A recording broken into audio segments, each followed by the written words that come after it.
Live!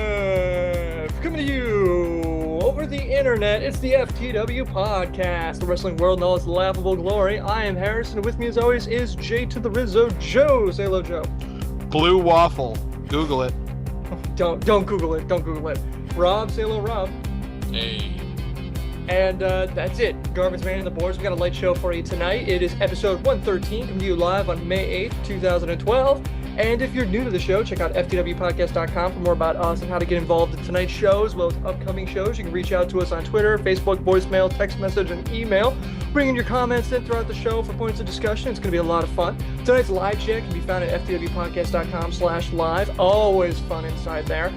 You can email us questions at ftwpodcast.com. If you're on Twitter, use hashtag FTWLive, and we'll be reading your messages on the air throughout the night. But first, ladies and gentlemen, the Go Home Show. Rob, Go Home is this week. Oh, jeez, I'm already thrown off. I'm back. It was a week off, back from vacation. I got the beach blues. I went hunting for Kevin. Still haven't found him, guys. Went into up into the fenced-in area in the Adirondacks. Apparently, he's being hunted like a gazelle. He covers himself in meat, and hunters chase him for sport. So that's what he's doing now. Anyway, Rob, Impact. What was your favorite thing about Impact last week? My favorite thing actually has to be the gut check, because I think TNA has finally found the perfect use for Ric Flair. 2 Hall of Fame rings. He's been in the business forever. Finally, TNA's taking all of that experience and is putting it to use with the gut check, having him as one of the judges, having him work out and judging the young talent hoping to come into TNA. And he will make a great teammate of Al Snow, who, as a lot of people might remember, was one of the original trainers of the first Tough Enough show that WWE ran. So I like the way they seem to have that settled. I like the fact that they pulled the veil back from professional wrestling a little bit and talked about actual business related stuff. Overall, it was really cool, and I hope TNA sticks with it and that they find a way to improve upon this. Yeah, it was basically kind of what we were hoping NXT would sort of be, right? That kind of we're gonna move the, like you were saying, pull the veil back a little bit, show you the business side a little bit, and watch these guys come up from down below. I mean, do you see them going forward with it, or do you think that this is going to be one of those things where it gets kind of pigeonholed and forgotten about, like NXT is? I think TNA is going to stick with it. I think TNA realizes that they have a chance to do something better than the WWE does it. Yeah, I mean, I want to jump in here real quick, because to me it seemed like that last season of Tough Enough before they got rid of it. Not this one that just had not the one they did on US recently. Right, not the recent one, but where they were incorporating it into Smackdown.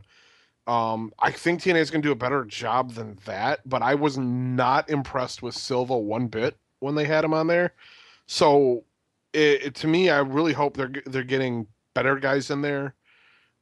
Just because it seemed the whole thing seemed very rushed. Like, shit, now we need to do a Tough Enough, so let's hurry up and get it on the board, as opposed to, it seems like they were missing something else in there as well. Like, all the drama between Ric Flair and Al Snow and... Well, but see, I like that, because I thought Ric Flair brought up some good points when he was talking about how small Silva is, about bone structure, which will limit how much weight and muscles Silva can put on. And Ric Flair spoke a lot to what you were thinking of. He said, the kid didn't impress me. He's not half the athlete that a lot of X Division wrestlers are. And, I was surprised when they had Silva do the promo.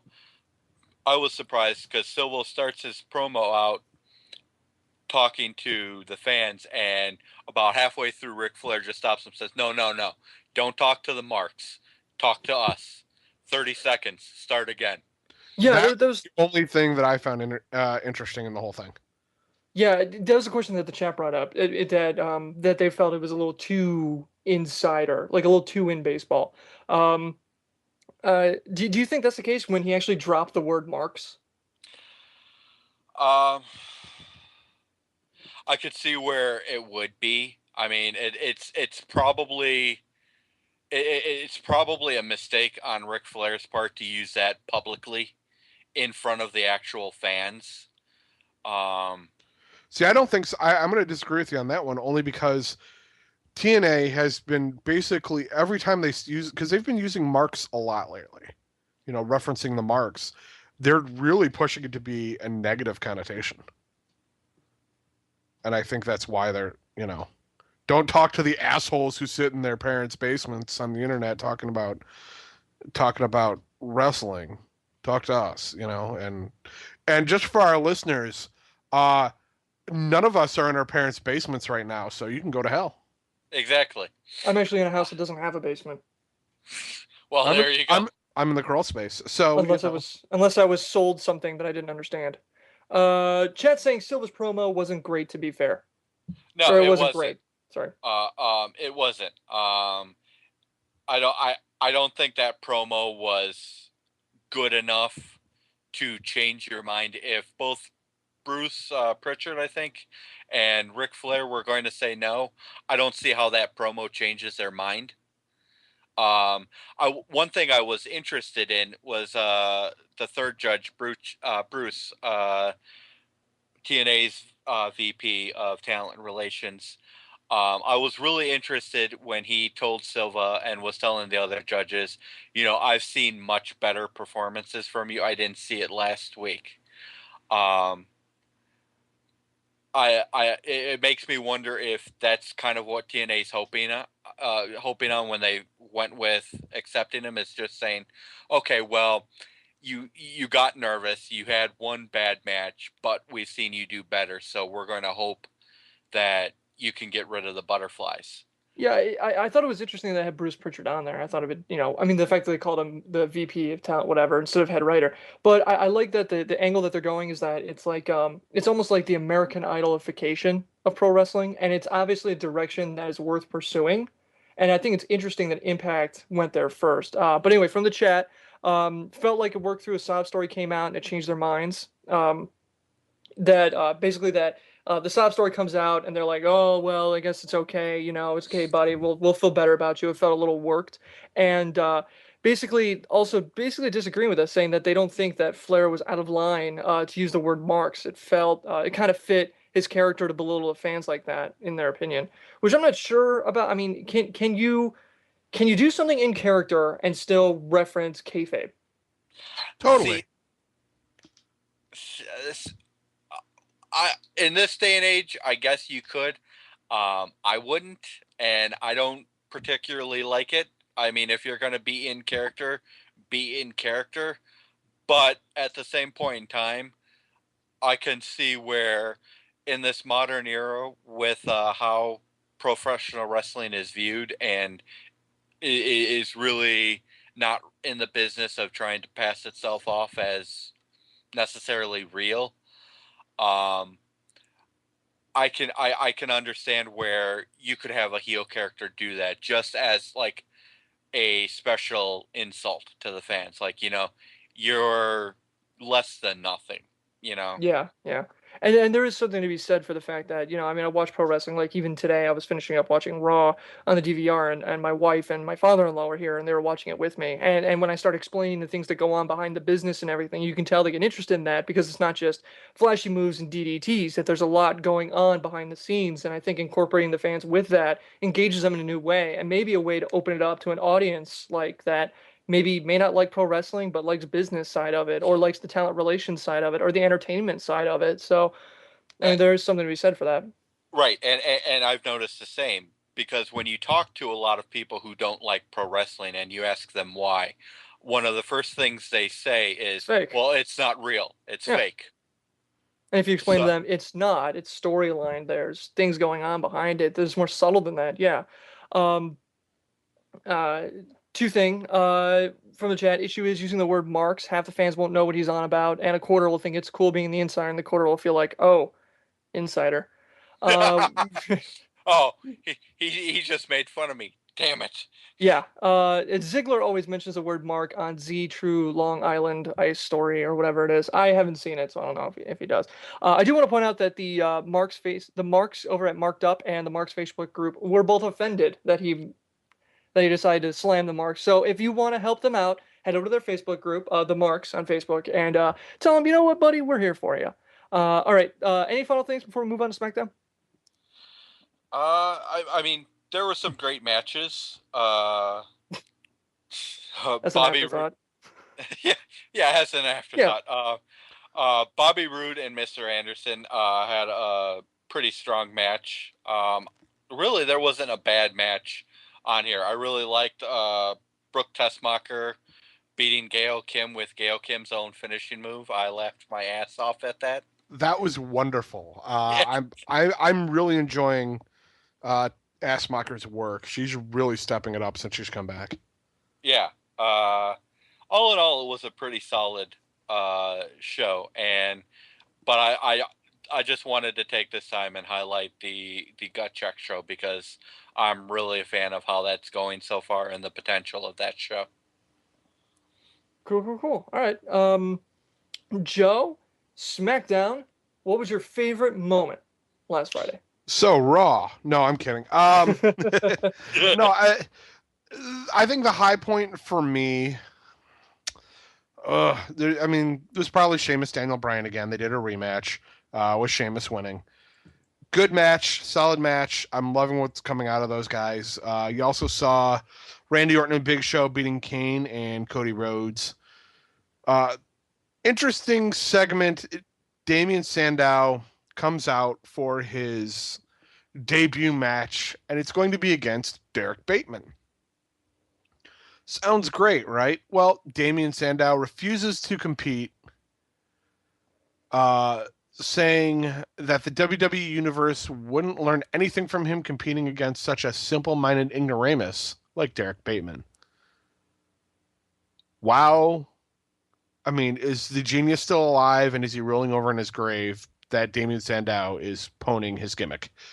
Aside from the poems, I like it. I think it's a good character. Interesting that they don't have him in his debut match, so I wonder how much longer we're going to see him in the ring before we get the actual first match, or if he's going to end up being a mouthpiece for somebody. I do like his work, but since he backs out and Derek Bateman's in the ring, out comes Ryback, and squashes. Have people started Derek chanting Bateman. that yet? Ryberg? I think heard they chant Goldberg, don't they? I heard Ryberg. I've heard Goldberg. Ryberg was at the last pay-per-view, at the Extreme Rules pay-per-view at the bar. There were all kind, we had Goldberg chants, C chants. Yeah. It was a lot of fun. Next? Yeah. Who's next? Who's better than Canyon? No. Brodus Clay beats Jack Swagger by countout. Whatever. R-Truth and Kofi Kingston beat Hunico and Camacho. The one thing that annoyed me out of the show was the Divas Championship match. Why is Layla getting like Brodus Clay and Ryback matches, like the quick short match? It bothers me. It's like, we just put the title on you, but we don't have enough faith in you to have longer than a 30-second match. Well, she is coming off a big injury. I mean, there is something like that. Maybe she just isn't up to caring. I mean, maybe, it is kind of scary sticking somebody out like that, especially in a Divas match when it's, botches or so. But I think they're entering what's left of the Divas division by having her win so quickly. Although, yeah, but at the same time, they are rarely longer than like a minute. So, keep it in context. But this is extremely abbreviated even for a Divas match. No, I guess that's a fair comment. That's my complaint. I gotta say, I can only put it down to just one, it's a Divas match, and two, Layla, she really got ripped apart. So maybe she's just not. They don't want to risk, Then they shouldn't have brought her. They shouldn't have put the title right on her. No, I mean Yeah, all right. At least be able to fill a Divas time slot. If you can't do that, you have no business being a professional wrestler. I mean, shit, Hornswoggle can do that. Yeah. Just like half a man in height. Continue. So no, I mean that's pretty much it. Okay. The question I have for you, and it's, do you like, because the IWC loves Sandow. I mean, do you think that do you think it's misplaced, or do you really see that this could be something great? Oh no, this could be something great. The guy is phenomenal on the mic, or at least in the segments that we've seen, and then we saw him on SmackDown, delivering his same shtick. It's solid. It so far so good. Okay.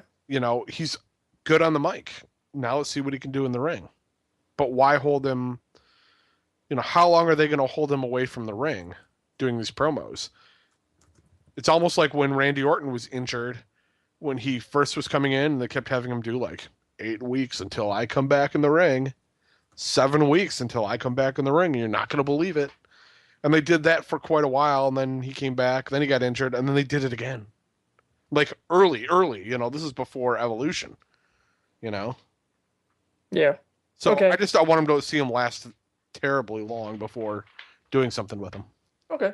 Cool. All right. One last question from the chat, and you know what? No talk of specifically Divas Division or SmackDown would be complete without bringing up the one, the only, Karma. Question from the chat. Any talk about when Karma's coming back? It would have made sense for her to squash the Bellas for the belt or not. I don't agree with that. I don't like the idea of Karma coming back only to squash the Bellas. But here's the problem. Well, no, here's the thing. I'm just gonna say this: Karma can't come back the way that she came back before. Because right now you have Ryback doing that gimmick, and you have Tensai doing that gimmick. Having Karma doing that gimmick again, no, it's not gonna work. You could have her come out because she had a score to settle with the Bellas. So then you're basically lasering in on the Bellas. So she wrecks the Bella. I mean, even if they didn't want to put the title on Karma and they wanted to put her on, settle what was left of the storyline for those of us who remember it. She could have come out after Layla won the title, just destroy the Bellas, walk out with a weave in her hand, for one of them. Maybe throw it to the crowd and just leave. Yeah, that's fair, but I'm just saying it's she a can't nice come back. tease. Yeah, she can't come back and do what she was doing before, which was destroying the Divas division, because you have two people on two shows already doing that. To have a third person doing it, it just doesn't work. It would start. I don't know. I think it would just start to get tired. I do like the idea. Maybe that's why they're keeping her off TV then, because that has always been a major plus to her. It's always been an angle or a side of her gimmick, like of her as a character. Right. So having her come back, and when she does come back, that is what we are all gonna see. That's what we all want to see, is her coming back, music hits, and she's just gonna wreck house. Because, like you said, it's part of her character. But at the same time, maybe you're right. Maybe, Tensai, they're gonna start transitioning into real matches. Maybe Ryback, they start transitioning into real matches instead of these squash matches, and now it's Karma's turn. Just to clarify, Tensai has had real matches. That's what I'm saying. Like, he went from squashes into real matches now, and then now he's in a legitimate feud. Ryback, it looks like he's going to be transitioning out of that within the next few weeks. They already did it with Brodus Clay, so maybe that's what we're starting to look at. So is that the thing now? We're always going to have one person squashing people? Maybe. Someone in the chat stands by their prediction that Karma gets released. That was Mike from PW Torch. Hey, Mike, how you doing? It's good to have you on the show. He can't be on the show. He's in the chat. Anyway, all right. So, good with SmackDown. Do you want to talk about Raw? Or do you want to start hitting some of these chat messages real quick? Might as well. All right, cool. Karma should move away from the Divas division. The Divas division will do her no justice unless she reinvents it. I don't know where she'd go not for the Divas division. She's not going to... The men's division? No. Oh, come on. Like, she couldn't throw around Epico, Primo, if Spike will shit... The problem with her moving into the men's division is the same problem that TNA had with her.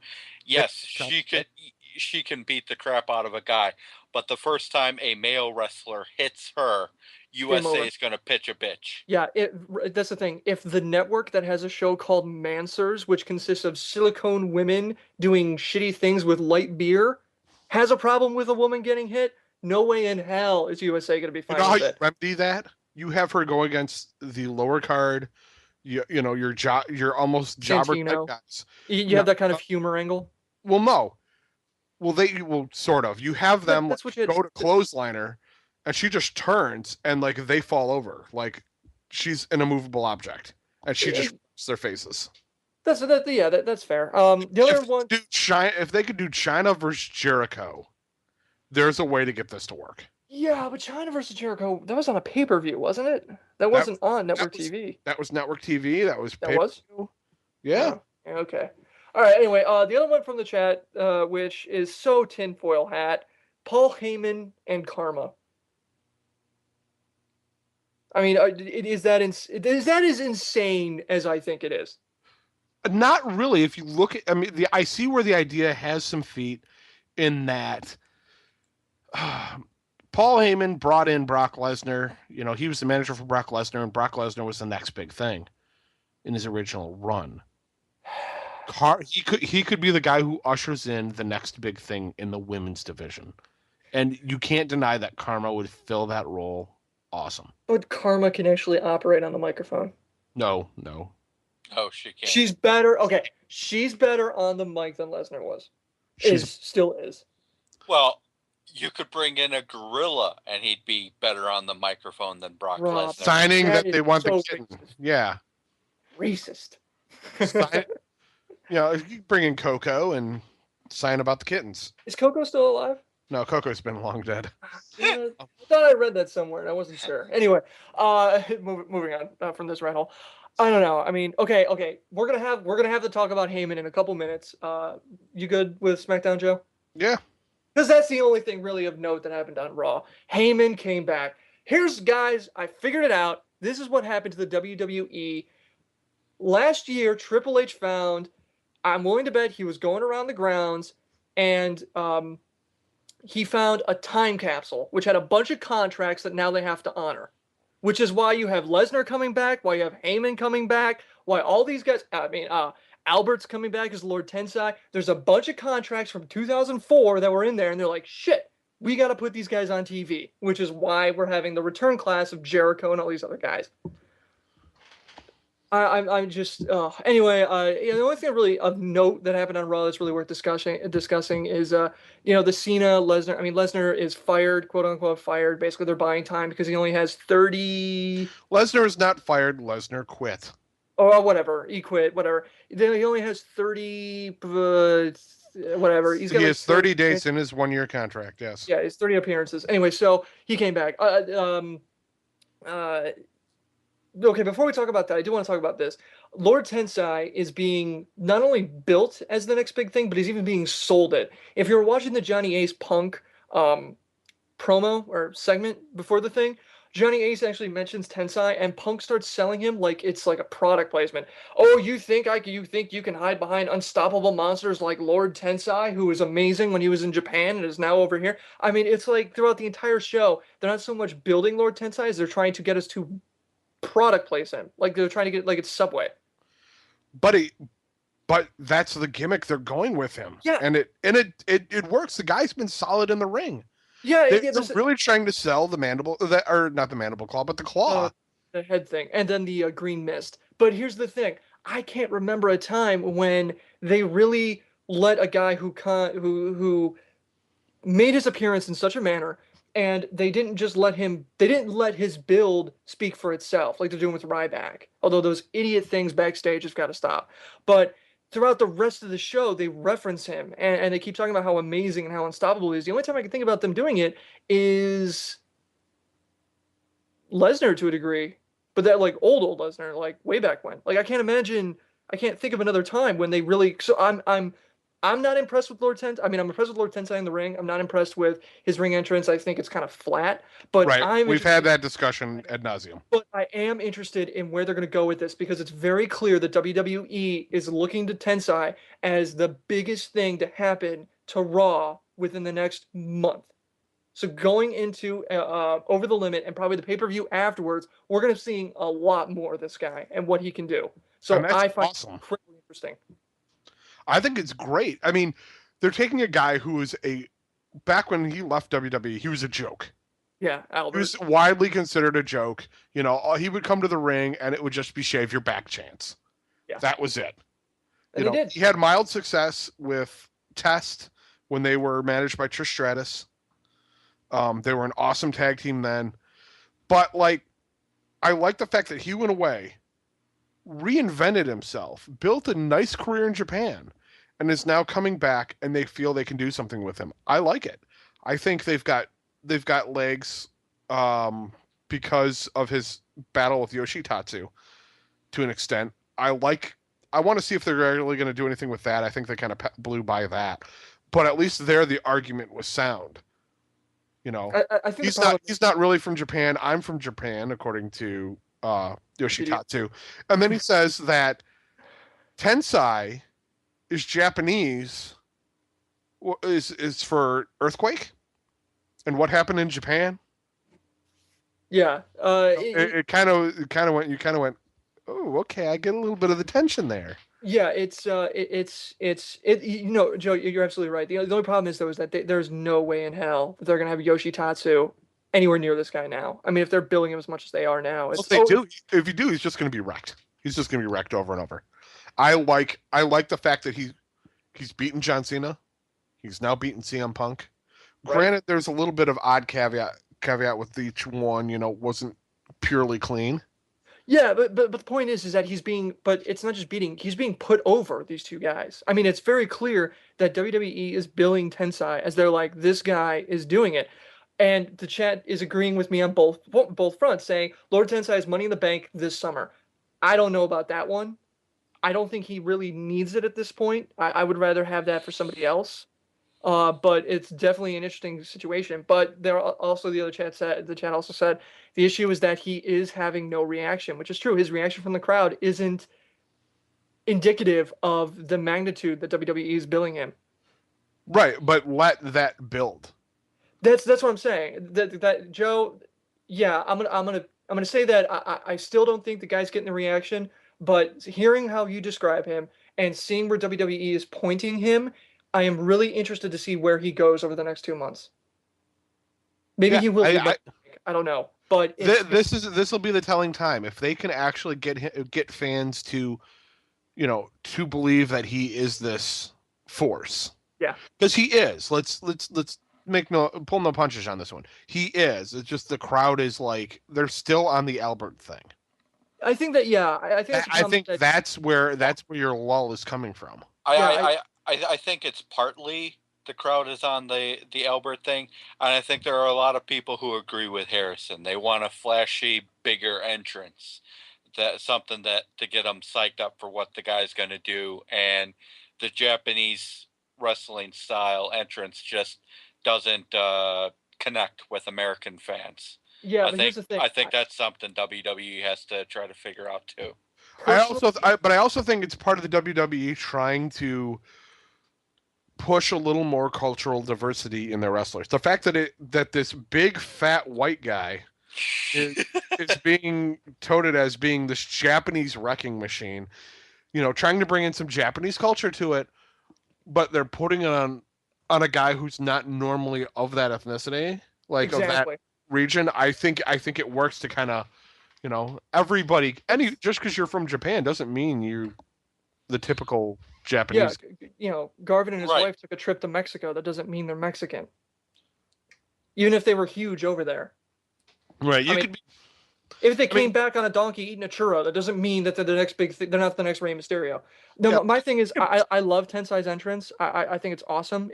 I just think it's not. That's where the crowd is getting lost. Is the entrance is so different that they're not liking it. I personally like it. I think it's kind of cool. And you know, some sick on a pyro budget.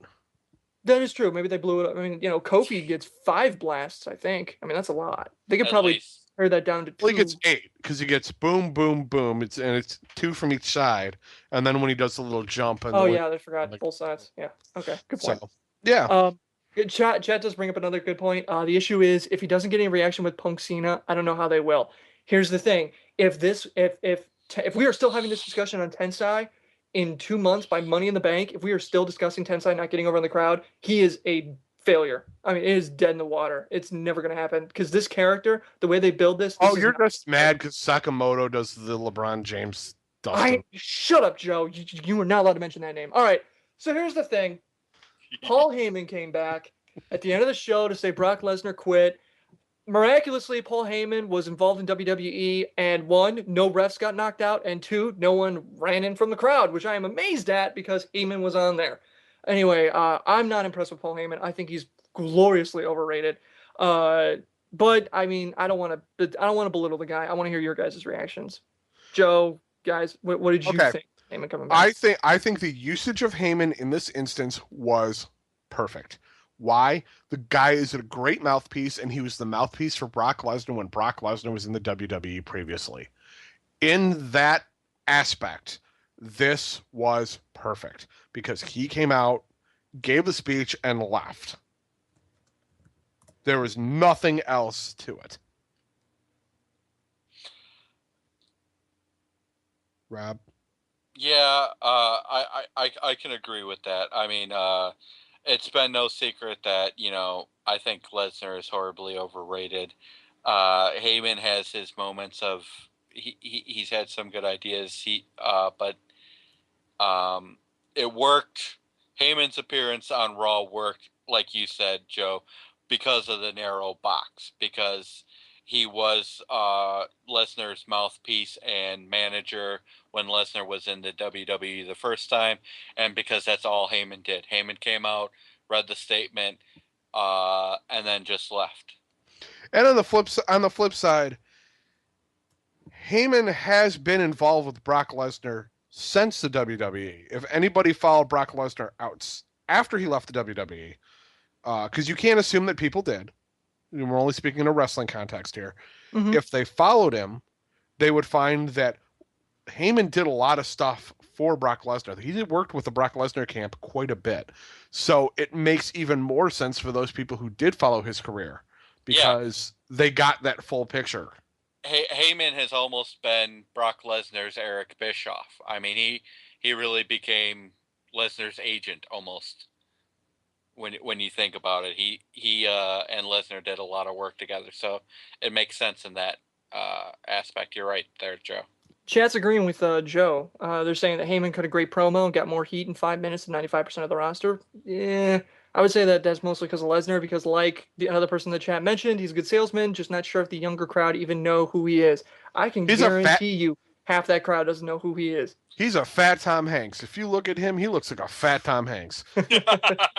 And chat's also agreeing with Joe saying Heyman on Raw took a fantastic turn, which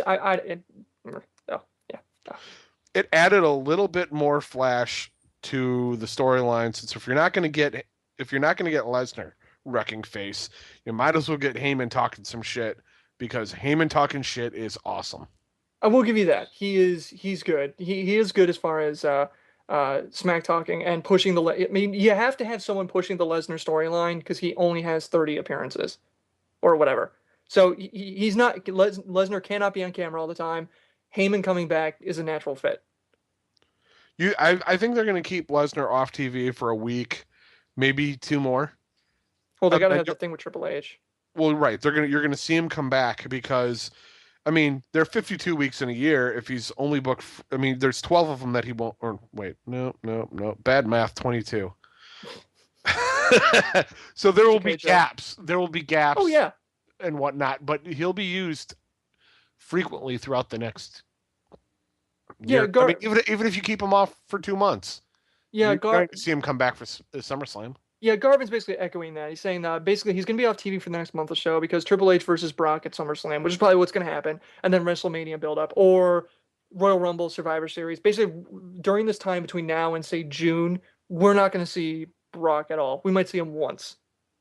I completely agree with that. And then once we start getting closer to late summer, August, we start hitting Elimination Chamber, starting into the next WrestleMania. Yeah, we're going to see Brock on TV a lot more. And so having Heyman on... not till August, so...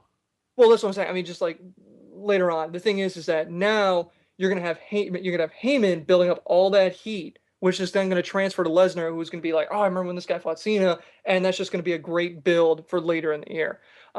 Chad saying, the issue I have with the segment is the placing. The placing of the segment was awful, and there was no advertising of it until about 70 minutes in.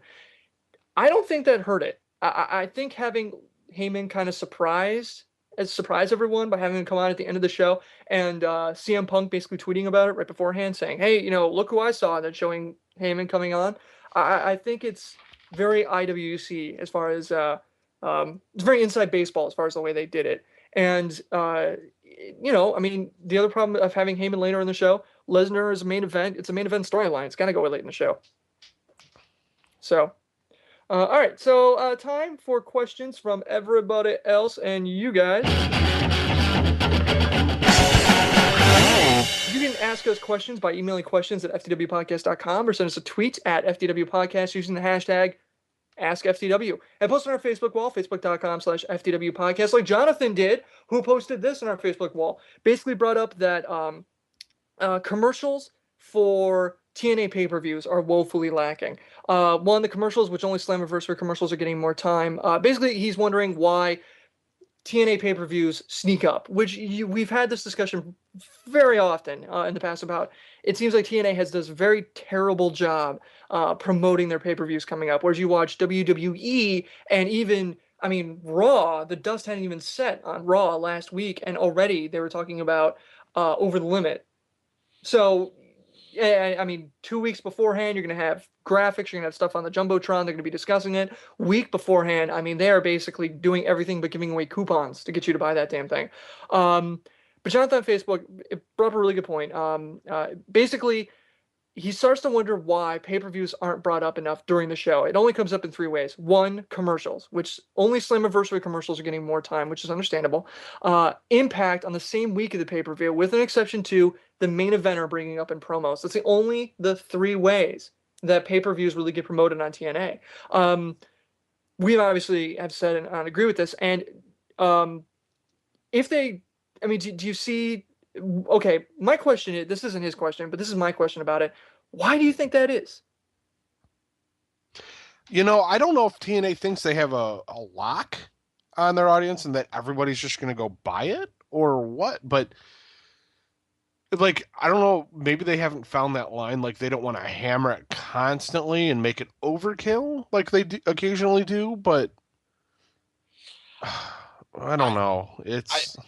I think Joe might be onto something. I think TNA is trying to walk the line between what WWE does, which is just beat you over the head past the point of annoyance about it, and not doing it enough so that people know to actually buy it. I think the other main mistake TNA makes here is they keep it to too small a market. They advertise their pay-per-view when they do advertise it.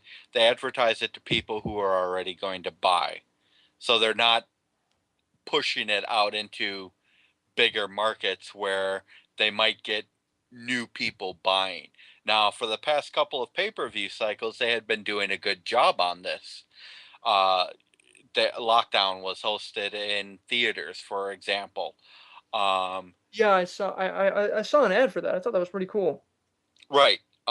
And the last couple pay-per-views before that, they had been doing a better job of advertising and everything, and now all of a sudden they've seemingly gone back into like the old ways. That to me is the question I have, is like, why did they decide, we've been doing a good job advertising our pay-per-views, let's stop doing that?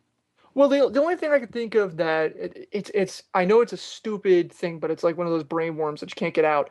The tape shows. The fact that they tape their shows sometimes in blocks of installments, maybe that's one of the problems. I don't know. I can't. But for me, that's like such a stupid excuse. I can't imagine that would be it.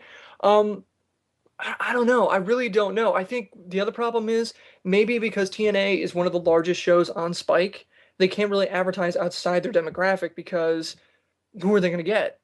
I mean, would that really improve? I mean, when you're the biggest fish in the pond, you can only make waves so much before everybody else just gets pissed off. I don't know. I can't imagine that I mean, here's another thing. Garvin brought up a really good point. TNA claims only 20,000 buys for pay-per-views. Maybe they just don't care. I mean, WWE basically builds their entire business on pay-per-view buys, essentially pay-per-view buys and t-shirt sales. Maybe TNA realizes that as of right now, pay-per-view buys are not going to pay the bills. It's going to be TV time and merchandise sales. Maybe that's where they're putting a majority of their effort. That could be too. I mean, But yeah, I mean, but the thing is that this is such a topic of conversation that we always bring up because it's easy to just talk your way around it. The con to that is how much more expensive is a pay-per-view for TNA to do? It's same talent, same location, same graphics, same crew. They don't tour. well, some of their pay-per-views they do leave the Impact Zone for. Oh yeah, they go to Orlando, or I'm sorry, no, they go to they either go to Miami, Fort Myers, or they'll go all the way over to Daytona, an hour and a half away up I-4. Lockdown was in Nashville. Bound for Glory a few years ago was in Chicago. Yeah, a few years ago. I mean, Bound TNA for Glory last year or the year before was in LA. Oh, yeah. So they do move around. For the big pay-per-views, yeah. Maybe Yeah. maybe that's what they're thinking. Slammiversary, as Joe likes to point out, was in Detroit a few years back that he went to, and got Yes, his sir. seat up, and got his seat upgraded so that TNA could make it look like they sold more seats. I'm so glad that my stories have become so repetitive that Rob remembers them all. I feel very proud. Wrote. I mean, it's not like he's screwing up details.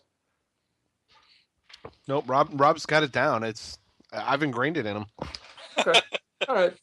So yeah, I mean, personally to me, I like Garvin's idea. Maybe pay-per-views just aren't a priority for TNA right now. Which, I mean, I don't know. Maybe there's a cost involved with that. Who knows? Okay. I gotta read this one on Twitter. Philea Georgian 1. Fulia? Fulia? The best part of this is listening. Foliage. The best part of this is Harrison trying to pronounce the names. Foliage or J? Yeah. Yeah. See, suck it, Chuck. Philea Georgian 1. There you go. Yeah, that guy. Anyway, he DM'd us on Twitter. Basically, this is a conversation I wanted to have last week, but I couldn't because I wasn't on. Did Brock lose a majority of his dangerous side when he lost to Cena last week? He brings up Mark Henry saying that he was a monster and was amazing, but after he lost the title, he kind of became a bitch. If you want to keep someone dangerous, he shouldn't lose very often. Like Orton, when he does the big stars like Taker, Triple H, Punk. Cena and Orton were booked correctly from basically, and Brock and Henry standpoint. But now, is Brock Lesnar a joke because he lost to Cena? Will he constantly have that, you lost to Cena taint on him? Do you think that slows him down at all? Brock Lesnar is a joke because before the Cena-Brock match, the only people he was beating up were non-wrestlers. That doesn't make you dangerous. That makes you, just comical. Or you say it was comical because the only people he beat up were mixed martial arts specialists in UFC? You cannot saying that. No, what I'm saying is in WWE. I'm limiting it to pro wrestling. When he came back to the WWE, the only people he beat up were non-wrestlers, announcers, when you backstage staff. When you said Brock was overrated in UFC, the subscribers on TV tracks that promote our videos went ape shit. If you say that, they're picketing your house. They're showing up with torches and pitchforks. Well, I give less than a crap what people think. He was over. They're all going to get mad at me because Rob made the comment. He was overrated in the UFC. I'll stand by that. But this is a pro wrestling podcast, so I'll get to that in another forum. In the WWE, when Brock made his return, the only people he beat up were non-wrestlers. So you don't look dangerous so much as you look like a bully. And Cena came along, played Superman, and punched the bully in the mouth. Now, the way you sell the dangerous gimmick is stuff like pushing Brock's reaction after it, where he's pissed off about how Cena reacted to the win, how he's this, that, and the other thing, and you start building heat towards the rematch. You can do that and make the guy dangerous. Losing to Cena doesn't necessarily mean, oh, you're not dangerous. Yeah, that's something that the chat was saying. That Cena's basically the number one guy in the company, so there's no shame in losing to him. If he loses to a part-timer like Triple H, it's another story, which will probably maybe happen, coming up in a few months when Triple H and Lesnar actually go to toe-to-toe. I mean, what do you think, Joe? Do you think him losing to Cena kind of hurts him a bit?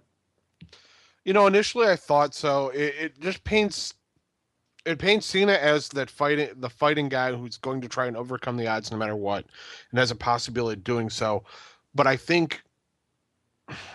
really think they showed that Brock is still a monster. They need to continue pushing Brock as a monster. So once he's done taking his break, I think it could work really, really, really, really well. Okay, that's fair. The thing is, I wanted to bring up last week is everything that I saw last week, everything that I saw after the match on Extreme Rules, nothing that's happened with Lesnar is any different, regardless if he won or lost. So why'd you have him lose? The storyline can be identical. I mean, in every way, it can be identical, I think you had. except Cena won. Why I did think Cena have to win? I think you had to give Cena a big win because he's played as a reward for being the company guy and losing to The Rock. And I mean, as much as people like to bitch about Cena, he has been away from the titles for a while. He has lost more big matches than he's won. He's doing his part for the company, and WWE has really had a lot of money, has really done a lot of kind of crappy things to him that he's tolerated because he's a company guy. So I saw this as kind of like a way to make up and possibly build a big feud. Brock loses his first fight, start building heat for the rematch. Coming out of left field here, guys, what do you think with the Miz being trampled down lately? What if what if Brock Lesnar comes back, ends up winning the title, and then Miz ends up beating Brock for the title? No, no, Wow, no. you've got WWE, that tinfoil hat on tight, don't yeah. you, Joe? Shit, yeah, I do. WWE would not do that. No, Miz's probably first big feud is going to be against like Sheamus or Orton or something. It's not going to be Lesnar. Lesnar is seriously. You got Cena, Triple H. I mean, you're talking about the biggest names in the company. Basically, the guys with the most pull right now, and that's not Miz. Um, uh, okay, here's a good point from the chat. Oh, this is and the reason why another reason why I wanted to bring this up. Garvin and I were talking about this last week on Monday because I wasn't going to be on the show on Tuesday. He brought up Brock lost his first UFC fight. So he basically Garvin brought up a really good point in saying they are kind of keeping it realistic. Brock lost his first UFC match. He was still a monster in UFC, regardless of what Rob thinks erroneously. Uh, so maybe him not having to lose isn't that big a deal. He can still be, kind of a monster, even like this. I don't know. I just look at it and I think there's no reason to have Cena lose in this feud. And there's I mean, because everything so far coming out of this has been Cena being injured, not win or whatever. I mean, Cena has never actually mentioned, well, at least I beat him. It was just this guy broke my arm and now laryngitis is on my case. That's all he's talking about. So I just think it's strange that that's how it went. Um, the other interesting thing is from the chat, Rock said he wants the title. We haven't seen him since. Do you think that The Rock returns, wins Rumble, fights Bork Laser at WrestleMania 29 in New Jersey? Do you see that happening? Rock versus No. Brock at WrestleMania. Battle of the Ock? Battle of the Ox. The Brock and Rock connection. No, I don't. I can't see that happening because I just can't. Brock's already beaten the crap out of Rock. Rock versus Brock in the octagon. Thanks, Garv. That's not going to happen because Rock's not going to risk a career-ending injury. Face it, if you go into a wrestling match with Brock Lesnar, you're gonna get hurt. Not because he's a big, powerful man, but because he has no idea what the hell he's doing. He's dangerous to work with. He's like that guy he's like that guy at the construction company or at the construction site who shows up and goes, "Don't worry, I've done this 1,000 times," and then proceeds to pour cement on everything. That is Brock Lesnar. Including Paul Bearer. Yes, including Paul Bearer. Chris Irving on Facebook said, Oh, really good point for the chat. If they do the Brock versus Rock thing for the title, if they do, it'll be a massive fuck you to the whole roster. Absolutely true. Yeah, I have these two agree. guys who have never been on. Hey, we're gonna have them main event WrestleMania. We don't care what Really? you've done for an entire year. They've had that problem before when it was Brock versus Goldberg at WrestleMania and both guys were leaving. That was the biggest shit match you've ever seen. So I Exactly. don't think they're going to do Rock versus Brock at WrestleMania only because both guys would be leaving yet again. Yeah. And they don't care. They really don't. They're in it for the paycheck at that point. Yeah.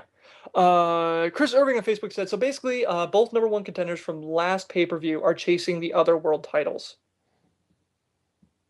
Yeah. Yeah, I'm not entirely sure what he means by this one. Well, you have Daniel Bryan, who is the number one contender. Chasing. He won the number one contendership to go against CM Punk at this next pay-per-view. And then Jericho is going up. No, I'm just confused. But Sheamus, right? Okay, yeah, sorry. Yeah, okay. So now we got Bryan versus Punk and Jericho versus Sheamus. I mean, it was not planned that way. It's just one of those interesting kind of stars aligning type of thing. I mean, do you guys find that interesting at all? I mean, I think it's great that Daniel Bryan's still in the title picture at all. Yeah, but you know what? Everybody's hungry to see Daniel Bryan versus CM Punk. At least all the marks are. Oh, yeah. Yeah, we want that more than Jericho, it seems. Which would be great. Now they got Jericho off of that storyline. Now they're having to go after Sheamus because I'm willing to bet if Jericho versus Sheamus turns out to be better than Jericho versus Punk, we can chalk that up to that ref not knowing how to read a clock. When that countdown timer was going down and he screwed up and botched that and counted them out after the buzzer hit. You can chalk that up to that moment is when Jericho all of a sudden became interesting in WWE. Enter Attitude Area on YouTube asked, do you think that Over the Limit will top Extreme Rules with the match card? So far we have Punk versus Bryan, Cena versus Johnny Ace, and Sheamus versus Del Rio. Do you think this is going to be better than Extreme Rules? I don't think so. I do. Just for stuff like we were talking about, Punk versus Bryan should be a great match. Cena versus Johnny Ace is going to suck. Yeah, it is. That's going to be a definite crap match. Sheamus versus Del Rio, that could be a great match. With Jericho and who else? Sheamus, Del Rio, Jericho, and Orton. Orton, thank you. Yeah, that four-way match. Yeah, that should be a good match. Yeah, so we'll see. I think it'll be at least as good, if not better, than Extreme Rules. See, I don't know, because the thing about Extreme Rules that made it so great was the fact that the Extreme Rules, and they did a really good job of that. It wasn't so over the top that it was like, building structures out of tables, But it was still, the Extreme Rules, all the gimmicks for the card, all the gimmicks for each match were actually done really tastefully and everything. So right now, it's going to be tough for it to top Extreme Rules, but I mean, depends how the card shakes up.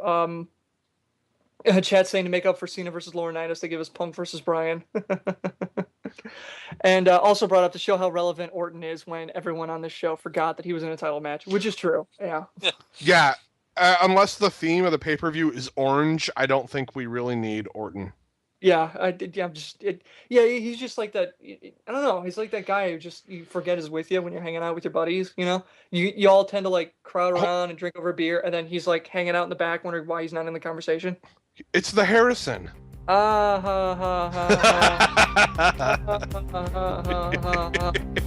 So, here we go. Time for the main event. Pop on your tinfoil hats, buddy, because we're talking about Sting again. Sting showed up on WWE.com's alumni page, and the tinfoil hat crowd has pointed that it's evidence that Sting may possibly be even showing up. He's been off TV for a couple months, and there was even a super moon last night. So you know that Sting is totally going to show up on Raw. He's going to kick ass, and he's going to be put in the Hall of Fame like everybody says he was going to be, and he's going to ride Macho Man's ghost into the Hall of Fame. Like a horse. So here it is. Sting's on WWE.com's alumni page. 1, weird. I mean, that's kind of weird. And 2, does it mean anything? Break out the tea leaves, whatever you want to do, Ouija boards. I don't care. Joe, what do you think? I think this is WWE showing that they are the premium brand, the only brand that they think the fans need to be considering. Because if you look at like the Hall of Fame, they're trying to define that as like the Wrestling Hall of Fame, Yeah. despite the fact they have the joke wing of celebrities. Yeah. I Like, think that them showing that WCW is now a part of WWE, they're like, fuck it. Sting was a great wrestler. Sting's done amazing stuff when he was in WCW. We're putting him on our alumni page. Fuck yeah, bitches. And TNA is probably going, but he's under contract with us. But we have Sting, and they're like, bitches. I like how you imagine they're all like us. They're just like, fuck you. You. Sorry, let me rephrase. Yeah, we got Sting in our alumni page. Yeah. And if you don't like that, you're fired. Rob, as the resident TNA expert, do you agree? I do. I think Joe hit the nail right on the head. Sting was an integral part of WCW, and with WCW basically being bought out and owned by WWE, and the fact that Sting is showing up on WWE's alumni page, not current roster, I think that's exactly the message that WWE is trying to send. All right, correct me if I'm wrong, but isn't this kind of like if the NFL put in their Hall of Fame a couple of stars from the AFL? They did. They did do that. So this is kind of like that, right? Because yeah, I mean, a lot of those guys, like way back in the 50s, when were they bought out? 60, well, whatever. Anyway, before the Super Bowl, before that, when they had the NFL and the AFL, you had, yeah, when they bought when they bought that organization out and they put those stars in there, they never actually were competing in the NFL proper, but they can put them in their Hall of Fame. So this does have precedent. But I think Joe's right. I think it's WWE basically whipping their cock out, going to TNA and going, right? Yeah, deal with it. I can't imagine any other reason. I mean, do you honestly see? I mean, the chat. I love the chat. They don't even care about Sting. Right now, they're discussing Gilbert versus Ryberg and Ryberg versus Brock at WrestleMania 29. They're having their own show. How come they're having a better topic of conversation than we are? That's not fair. I want to talk about Ryberg versus Brock. Well, then you go play in the chat. I want to go play in the chat. You guys have fun talking about Sting. I bet it smells like urine and bleach. It smells like White Castle. Hey, don't diss the White Castle, bitch. All right, so legitimately, give me some odds here. Sting actually showing up in WWE programming. I mean, will they show up in WWE programming? Yes, when they get their own network and they're re-airing episodes of WCW. I'd say, yeah. No, Sting now. Sting. Sting, possibly a DVD on WCW. No. Monday Night Raw, him or in the Hall of Fame ceremony on a live WWE event. I'll give you Hall of Fame in the next 10 years. Yeah, Hall of Fame, I'd give you pretty good odds for. As for him showing up on Raw, you have a better chance of being mauled by a polar bear and a regular bear in the same day. I think that's actually happened to somebody. All right, so there you have it. No chance in hell. No chance. That's what you got. No chance in hell. Time for quick hits. WWE's excuse me. Time for quick hits. For you guys new to the show, each one of us is going to get 30 seconds to sound off on a news topic. If there's time afterwards, we'll scream at each other for a little bit. Item number 1 on the agenda. WWE's Abraham Washington has decided to hold off invoking the WWE Tag Team title rematch clause of Primo and Epico. He wrote on Twitter last night, being the mastermind that I am, I've chosen not to invoke my client's rematch clause as of yet, only when the time is right. Hashtag Sun Tzu. All right. Why are they holding off their rematch? And do you think Abraham Washington being there is a great thing for Primo and Epico? Okay, do you think Abraham Washington being back is a great thing? Joe? Initially, I would have said no, but I'm liking what I've seen so far, even though it's been very minimal. I like the fact that he's trying to take a more business sense to it and waiting till the iron is hot to strike. I like the idea. I can't wait to see what they're going to go with it. Who knows? Maybe we'll see Vicky Guerrero turn face. Okay, Rob. I don't know. To me, this is. I mean, I think there's some business sense to it, but I would still file this under hashtag Abraham Washington's an idiot. I think that's too many characters. Yeah, I know. No, it doesn't. Yeah. I'm sorry, Rob, but Joe hit it right on the head. Vicky Guerrero. I mean, having Abraham Washington have a stable of characters versus a stable of guys versus Vicky Guerrero, especially in this tag match, you can tell that's where they're building this because Vicky's got her tag team going on. Abraham Washington can have his own tag team going on. I kind of like that idea of these two kind of managers moving things forward. It'd be very interesting. Chad saying, well, hopefully they'll make another stable that will actually last and be relevant for the first time since possibly Evolution. True, and they are also agreeing that the Abraham Washington thing is interesting. The the only bad thing about AW is stealing a double's name recognition, which is fair enough. My thing is, I don't know, it's a cool thing, but right now Vicky is so much better at getting the crowd to do what she wants. I can't see Abraham Washington doing that. It doesn't have that same charisma that Vicky does. So Yeah, just to elongate this briefly, I mean, you could see her, Ziggler and Swagger turn face, but you could have these two heel groups going after Kofi and R-Truth, and then feuding amongst themselves as well. It's an interesting yeah, it's possibility. interesting in a very short term type of way, like maybe a month and a half, 2 months worth of storyline out of that. But I'm trying to think. Yeah, I mean that would be interesting, but I'd like to see this get some legs to it. I think you could solidly go for 3 if you do it right. Look at Hardy's and Edge and Christian and Dudley's. Yeah, but that also had Edge and Christian. And the Dudleys. I'd say Edge and Christian were a lot more charismatic than well, no, Dudley's were pretty charismatic. Anyway, Steve on but we finally got multiple managers, which is what we've been discussing. Let's see what WWE does with it. Steve on Facebook asked, who else thinks Mr. Anderson needs a complete gimmick makeover? That is blasphemy. Garvin will hate you forever for that. Garvin loves Mr. Anderson. Joe, what do you think? Complete? No, about 95% sure. The microphone thing works. It's worked since WWE. It works well enough that TNA had to have him continue doing it. But the assholes thing, it's kind of run its course in my opinion. But yeah, maybe slight. They could do some heavy tweaking. Okay, Rob, what do you think? Blasphemy. I think the Mr. Anderson character and gimmick is just fine the way it is. He gets amazing reactions from the crowd. He can get the crowd to do what he wants. I see no problem. If it's not broke, don't fix it. Chad's asking Anderson has a gimmick. Chad actually asked, what else can Anderson do? He doesn't even have much range, and that's where I am on this. Anderson, for me, I'm getting to the point to where I'm kind of with Joe. I'm like, yeah, it works. It kind of works this way. The assholes thing is kind of running its course. It's starting to lose some steam.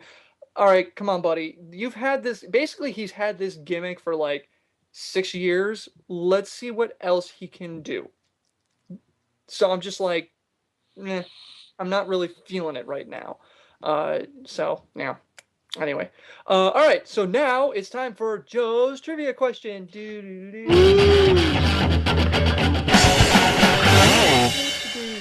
All right, guys. So sorry to Will, first off, who didn't get in touch with me to claim his T-shirt last week. So this thing is rolling on to a new contest, a new question. Sorry, Will, you don't get the shirt. You got to win it again. And actually email me your address. For whoever wins, you're going to win a T-shirt. First person to answer in the chat will get a free FTW T-shirt. And you'll have to email me at joe@ftwpodcast.com. It's a working email. We use it all the time. Yes, redeem. Don't play that card. And if for some reason it bounces back, write Joe at the FTW podcast. Because I know that works. I email myself all the time. So the question is, since we brought up Al Snow and TNA's gut check, what is the technical name for Al Snow's snowplow finisher? Dude, what's the Jeopardy theme? Jeopardy theme. Jeopardy. No, we're not getting sued. We're not getting sued. No, well, then what should we do? Suicide is painless. Suicide is painless. Yeah, we should sing Metallica. Let's not get sued. Let's sing Metallica.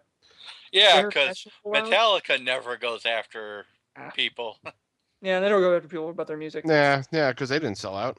Yeah, really. Yeah, no doubt. Ugh. Yeah, What else can we do? totally. Rolling Stones. We could do them. What if we just say we're doing a cover? Because we're not actually playing the actual music. But you We're still doing got to pay that. You still have to pay the original authors money. really, even though let's Yeah, say you we're do. doing a cover of the Jeopardy theme. Yep. What if we're doing a remix? Too bad. A Too. I can do a remix. dubstep drop. I'll throw my mic on. Oh, throw in a little bit of wobble bass. Do a little dubstep up in it. Boom, boom, boom, boom, boom, boom, boom. I can do that. Kind of give me a headache, but I can do it. This is the worst voice. This is the worst thing ever. Hey, we got a winner, Joe. Tell him what he's won. All right, the winner has won an FTW T-shirt, and that winner is RKO Voices. Glad to see someone who has been in our chat for a while actually win this. He got the correct answer, which is a scoop brainbuster. Woot. And at least Garvin says he did, because I'm not looking in the chat. So I'm going with Garvin's answer here. So congratulations to you, Mr. RKO Voices, for winning a t-shirt. Yay. I'm not going to the chat. It smells like bleach and mayonnaise. How do we know they didn't look it up on the internet? That's fine. First person to look it up on the internet and post it in the chat, it still works. I'm sure I like that idea. Oh well. All right, so yeah, you got to get in touch with Joe. Email him, Joe at FTW Podcast, or Joe at the FTW Podcast, or I can give out his personal email. That'll be fun too. Anyway, you got to email him so he can send you the shirt, because he's not just going to put a shirt on his doorstep and tell you to come by and pick it up, because he lives in Detroit, and that's just a recipe for disaster. Yeah, Chicago. All right, time for Sorry, Rob. That's an inside joke between Garvin and Harrison and myself. You weren't there. You weren't at Garvin's bachelor party. There we go. So it's not an insult on Chicago. Yeah, Chicago. Anyway, let's move on. All right, TNA Sacrifice. I hated that stripper. Was a jerk. No, this stripper and Garvin were jerks. Especially when the best man thought that the bridesmaids who showed up for a house key thought that the bridesmaids were the strippers. Yeah, that was an awkward conversation. Wow. Anyway, radio for one. Anyway. Yeah, really. And everybody who would get that is on the show right now. So, hey, what other inside jokes can we talk about? TNA Sacrifice is coming up this Sunday, and you can join us live this Saturday at 1 p.m. at ftwpodcast.com/live as we'll preview the entire show with a full card, chat about it, discuss it. It's going to be a lot of fun. Anyway, this is what we have so far. Item number 1, TNA Knockouts Championship, Gail Kim versus Brooke Tessmacher. Let's face it, Tessmacher's been on a tear. Gail Kim hasn't dropped the title yet. Is it finally time? Does Brooke end the reign of Gail Kim? God, I hope so. So I'm putting Rob down for a God, I hope so. Yes, I am going to take Brooke Tessmacher. She's on my team. I'm going to risk. Oh God, yeah, she is. I'm going to risk losing points by taking her. No, you still come out ahead, I think. Anyway, Joe, what do you think? This one's tough because they keep pushing Gail Kim down our throats.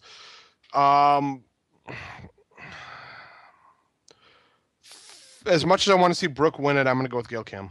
Yeah, Joe, I'm with you on that one because I got to say, yeah, this one's pretty 50-50. Chat's 50-50 as well. But I got to say, I don't think this one. I think it's going to be either another pay-per-view, maybe another month, just kind of build up more heat for them, so that way they have a little more back and forth. Chat's saying Brooke beats Gail, then Velvet smashes Brooke. Well, that'd be nice. Tessmacher followed by and Chat's also saying Tessmacher followed by a feud with Velvet, who's pissed that she wasn't able to take it from Gail after all those attempts, which I'd be fine with because I have a horrible crush on Velvet Sky. All right, Austin doesn't have a crush on Velvet Sky. Yeah, that's a good point. I seriously, if we were an interviewer on the show, I'm just going to turn into a puddle. I'm not going to be able to do it. I just won't be able to do it. All I'm going to do is try and convince her that we should, go to Borders, get some coffee, and discuss Dostoevsky or something. I just want to hang out. That's all. In a public place, because yeah. Anyway, Austin Aries versus Bully Ray. God, that sounded creepy. I would say I don't care. Anyway, Austin Aries versus Bully Ray. We're finally starting to see Austin Aries out of the X division, starting to move towards main event titles or main event picture. Do you think this is the beginning of that? Like we're going to see Austin Aries? I mean, this is a fair test. Do you see Austin Aries getting the win? I do. The way they've been structuring the feud, and especially the segment that happened this past Impact on the two of them, I see Austin Aries getting the win over Bully Ray, and he's my pick. Okay, Joe. I'm going to go with Austin Aries as well. I think he's just on a run that's going to work. Even though I'm loving the stuff between him and Bully Ray. Could there possibly be a DQ and we're going to see this thing elongate? Possibly, and that'd be cool too. But I think Austin's going to win. Yeah, Chet is basically saying that as well. That it's gonna be Austin Aries. I gotta go with Bully Ray. I think that Austin's been on a tear. This is looking good. I just think that this is the first time it's gonna be at a pay-per-view, especially Sacrifice. It's one of the bigger pay-per-views that TNA has.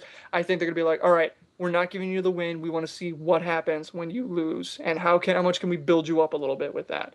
All right, Jeff Hardy versus Mr. Anderson in the battle of hey, these guys are still here. Uh, who's taking who? I'm taking Mr. Anderson. All Fuck right. Jeff Hardy. Man, we really hate Jeff Hardy. Joe. We do.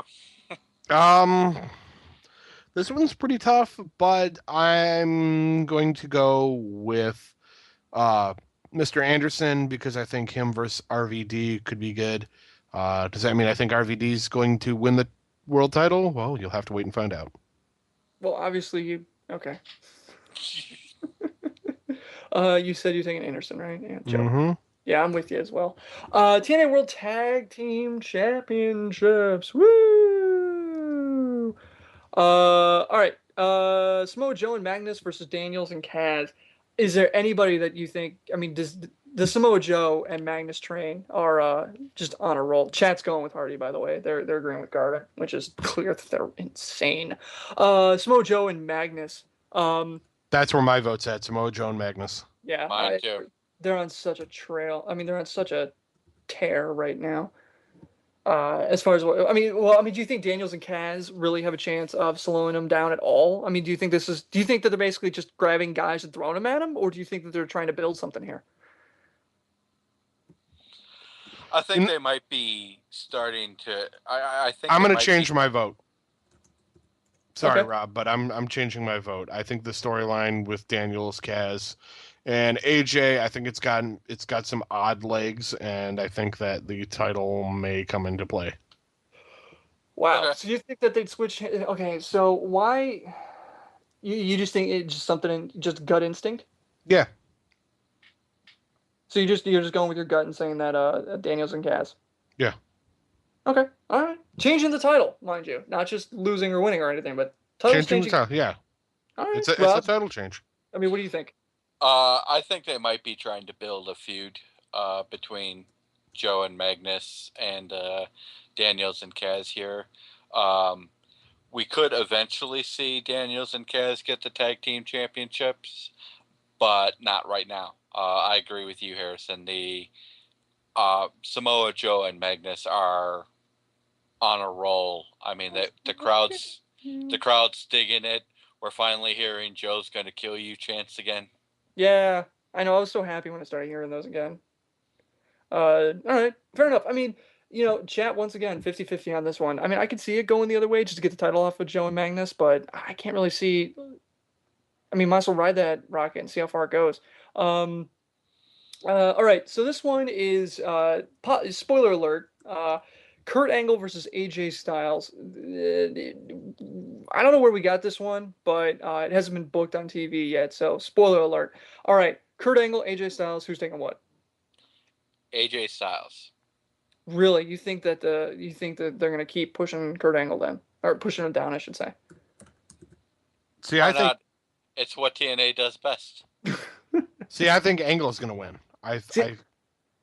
It's just that contracty dealy or the photo or whatever that Kaz and that's a good point. That could come into play. Yeah, I'm going to change my vote and go with Angle. Yeah, that's fair. Because that's exactly what I was thinking. As I'm thinking, the thing with the contract, it's got to be it's got to come into there. If Hogan doesn't show, all right, hang on. Chad just said something. Okay. Garvin's taking Angle. Chat seems to be kind of up in the air about it at least. Chat saying Angle. So no one taking AJ Styles. That's interesting. Cool.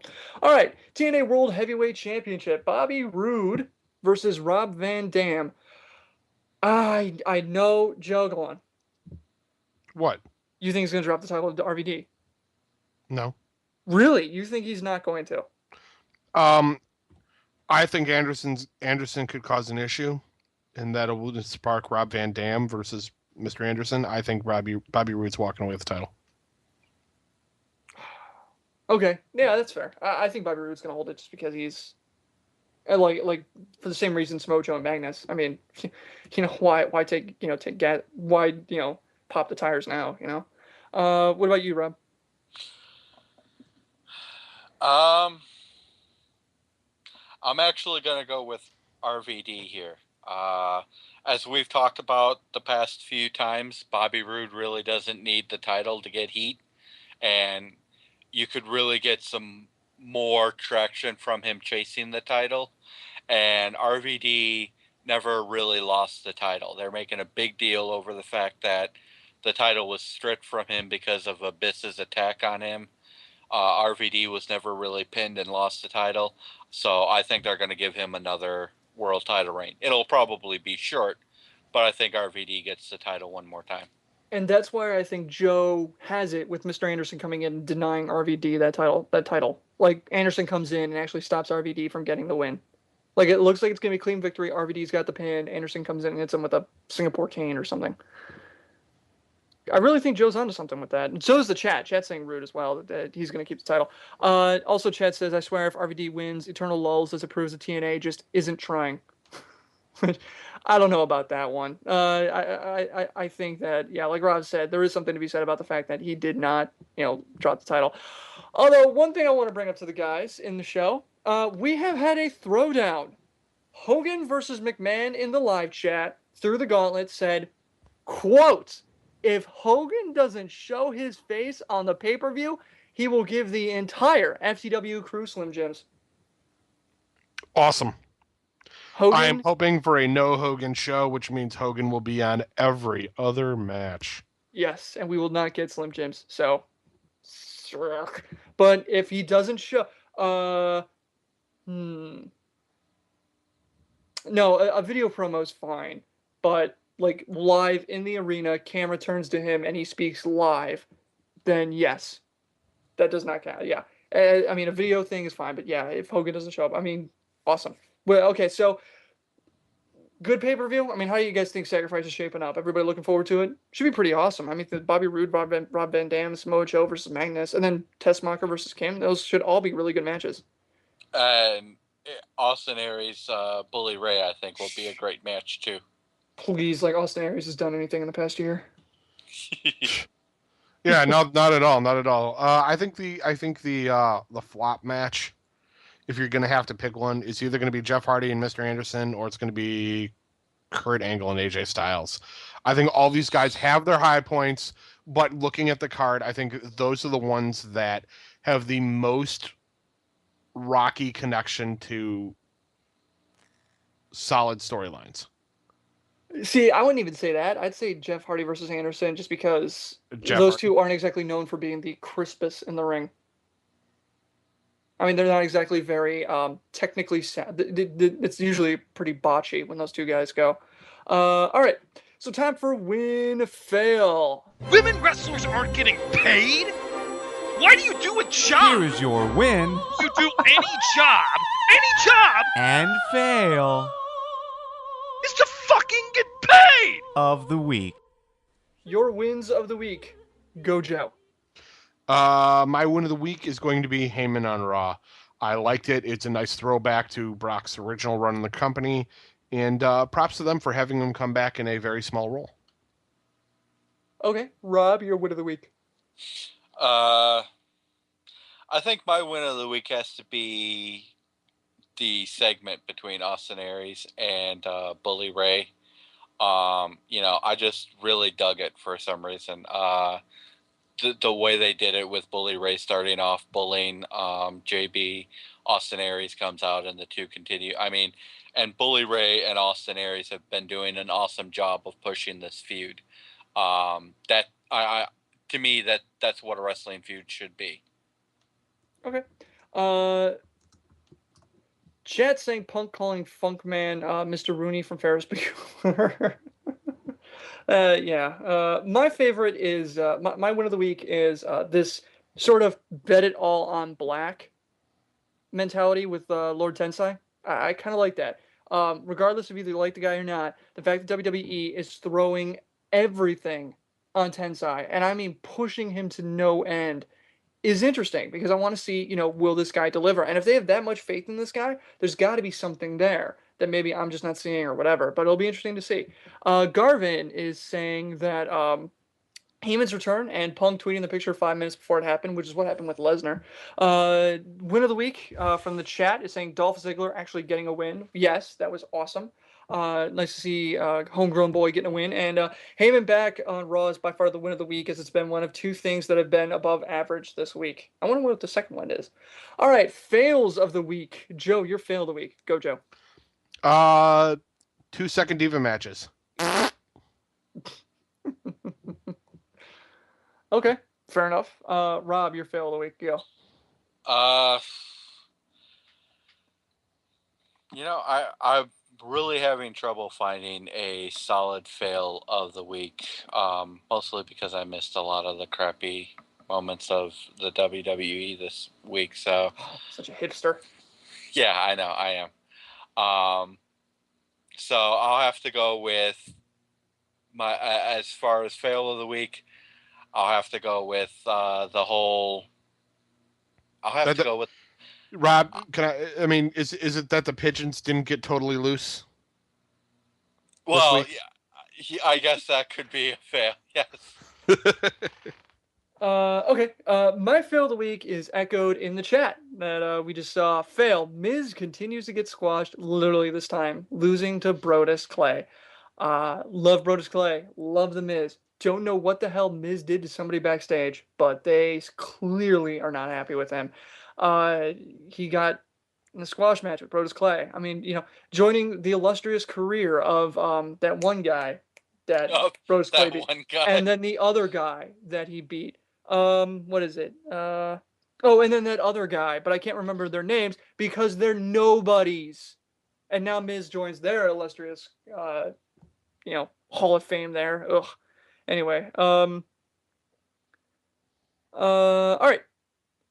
Chat saying fail is a long-term one and one that is Raw recaps that equate to more than 5 minutes of showtime. Fair enough. Ricardo, the ring announcer, attacking Sheamus with a crossbody. Please. Ricardo's awesome. Hells yeah, he is. He's the man. Yeah. Chat saying about TNA with their pay-per-views being booked or being promoted poorly. They saw a Sacrifice commercial during the NBA playoffs. I don't watch the NBA playoffs because basketball is too painful for me since he who shall not be named left. Is that the case? Anybody else watch the playoffs or anything? I'm not a big basketball fan, so. No, basketball sucks. Yeah. Well, you watch ice hockey, so what do you know? Okay, so they are advertising it, which is fair. Are the playoffs shown on Spike at all, or were they actually advertising off of? No, the NBA playoffs are on major sports channels. TNT, like real channels. Yeah, okay. like real channels. That's fair. Okay, so there are advertisings. All right. So as always, you can find this episode as well as our entire archive at ftwpodcast.com. By the way, we may put up a new version. We have a new version of the site up. Go check it out. It's a lot of fun. Let Garvin know that it looks totally awesome, so that way he can stop bugging us about it, and hopefully he'll stop being like, "Oh, anything on the site does it look good on your phone?" Facebook.com/ftwpodcast, Twitter.com/ftwpodcast, YouTube.com/the ftwpodcast. Speaking of which, everybody, I do want to bring this up. Actually, that's my win of the week. I have another win of the week. My win goes out to the fans. I don't like to pander, but I got to mention this. Our pre-show for Extreme Rules that we did 2 weeks ago has over 30,000 viewers on YouTube. Not shitting you. 10,000 more, and we will beat NXT. Just think about that for a minute. So if we can do that with a TNA pre-show, guys, can you imagine how bad it is for NXT? Yes, and we will write. And yeah, I mean, we could gloat, but I mean, I feel kind of bad if that's the case. But yeah, if we can beat the goal, if we can get the 40 to 45,000, because that's roughly what the average NXT episode has, that would just be amazing. You know what that means? That means Derek Bateman on FTW. I'm kidding. Although that would be interesting. That would be a good interview. YouTube.com/the FTW podcast. Voicemail us at 313-444-FTW4. That's 313-444-3894. Send us questions. 2 questions at FTWpodcast.com. Thank you, everyone in the live chat. It's been fun. You guys are continually bringing me awesome. We record every FTW podcast episode on Tuesdays at 8 p.m. FTWpodcast.com/live. Rate us on iTunes and buy a shirt so you can just be like all the other cool people that Joe just sent a shirt for winning a trivia contest. And splurge your own. And remember, this Saturday at 1 p.m., the Sacrifice pre-show should be awesome. We'll be discussing TNA and hopefully I won't bring up soccer too much. All right, talk to you guys later. See you next Tuesday.